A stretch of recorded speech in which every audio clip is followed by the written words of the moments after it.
Assalamualaikum warahmatullahi wabarakatuh. Halo teman-teman, Salsabila Homeschooling. Perkenalkan, nama aku Rania Kalisa dari Vokasi Akuntansi 2020. Di sini saya akan melanjutkan materi tentang interaksi sosial. Di sini ada aturan berinteraksi, ada ruang, waktu, dan gerak sikap tubuh. Dalam kajian sosiologis, ada beberapa aturan mengenai interaksi sosial yang berbeda dengan faktor yang memengaruhi interaksi yang telah kita bahas di muka.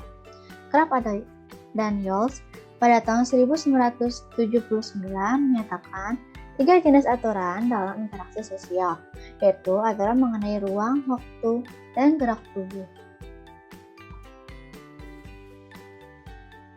Di sini ada aturan mengenai ruang. Kraft atau Daniels berdasarkan teori pada karya Edward T. Hall mengenai konsep jarak sosial. Menurut Hall, dalam situasi sosial, orang cenderung menggunakan 4 macam jarak, yaitu jarak intim, jarak pribadi, jarak sosial, dan jarak publik. Yang pertama itu ada jarak intim, sekitar 0-45 cm. Dalam jarak intim, terjadi keterlibatan intensif panca indera dengan tubuh orang lain. Contohnya, 2 orang yang melakukan olahraga jarak dekat seperti sumo dan gulat. Apabila seseorang terpaksa berada dalam jarak intim seperti dalam bus atau kereta api yang penuh sesak, ia akan berusaha sebisa mungkin menghindari kontak tubuh dan kontak pandangan mata dengan orang di sekitarnya. Yang kedua itu, ada jarak pribadi, sekitar 45 cm sampai 1,22 meter. Jarak pribadi cenderung dijumpai dalam interaksi antar orang yang berhubungan dekat seperti suami dan istri atau ibu dan anak. 3. Jarak sosial, sekitar 1,22 meter sampai 3,66 meter. Dengan jarak sosial, orang yang berinteraksi dapat berbicara secara wajar dan tidak menyentuh. Contohnya itu ada interaksi di dalam pertemuan santai, dengan teman, guru, dan sebagainya.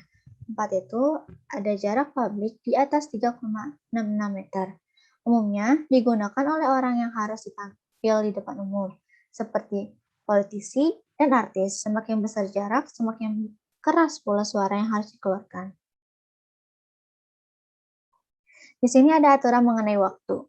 Setiap masyarakat memiliki makna sendiri tentang waktu yang mengatur interaksi seseorang dengan orang lain. Misalnya, itu pada suatu masyarakat tertentu dikenal adanya istilah jam karet. Jam karet atau biasa disebut dengan elastis waktu yang dimana sebuah waktu yang telah ditentukan merupakan suatu yang pasti, melainkan sesuatu yang dapat diundur sehingga lebih bersifat sebagai penanda suatu jangka masa yang berkisar pada waktu tersebut. Bagi mereka, keterlambatan kedatangan bus, pesawat, atau kereta api menjadi hal yang biasa. Namun, apabila kondisi ini terjadi di negara maju, banyak aktivitas orang menjadi terganggu. Di sini ada aturan mengenai gerak tubuh, komunikasi nonverbal, atau tanpa menggunakan bahasa lisan maupun tulisan. Merupakan bentuk komunikasi pertama bagi manusia. Komunikasi ini terkadang disadari atau tidak digunakan seseorang untuk menyampaikan pesan dalam interaksi dengan orang lain. Contohnya itu memincingkan mata, menjulurkan lidah, mengangkat bahu, membungkukkan badan, menganggukkan kepala, mengerukkan dahi, mengangkat ibu jari, dan lainnya. Namun demikian, makna komunikasi ini bisa berbeda antara satu masyarakat dengan masyarakat lain. Oleh karena itu, komunikasi nonverbal hanya efektif dilakukan dalam interaksi antar anggota masyarakat yang memiliki pemaknaan yang sama terhadap gerakan-gerakan tersebut. Di sini ada bentuk-bentuk interaksi sosial. Dibagi 2 itu ada proses asosiatif dan proses diasosiatif. Di proses asosiatif ini ada kerjasama, akomodasi, dan asimilasi. Sedangkan di proses diasosiatif itu ada kompetisi atau persaingan, kontroversi, dan pertentangan atau konflik. Ada beberapa bentuk interaksi sosial dalam kehidupan masyarakat, yaitu proses-proses yang asosiatif terdiri atas 3 bentuk. Yang pertama adalah kerjasama. Tiap individu menyadari bahwa mereka mempunyai kepentingan-kepentingan yang sama sehingga mereka bersepakat untuk melakukan kerjasama dalam mencapai tujuan bersama.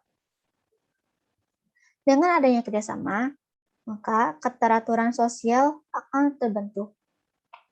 Faktor penguat kerja sama yaitu adanya kesamaan tujuan, adanya ancaman atau rintangan dari luar, dan mencari keuntungan.